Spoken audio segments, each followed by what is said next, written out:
Now let's understand the last stanza of the poem. Where the mind is led forward by thee. Led means guided, supervised, and thee means God, into ever widening thought and action.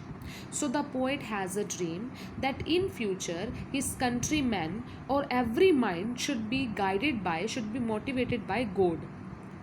As you know that whenever we follow a right path, God always we can say shows us a right path, and if we follow a right path, everything is all right and everywhere there is a positivity. So he wants that every mind should be positive in future, and that positivity should come from God. So God should lead every mind, everybody should be positive in future, and not only their thought should be positive, their action should also be positive. Into that heaven of freedom, my father, let my country awake, means at he also wants that his country should be free, and his God should lead his countrymen into the heaven of freedom. And at last he prays to God that let my country awake. Let my country awake means now his countrymen should be awake.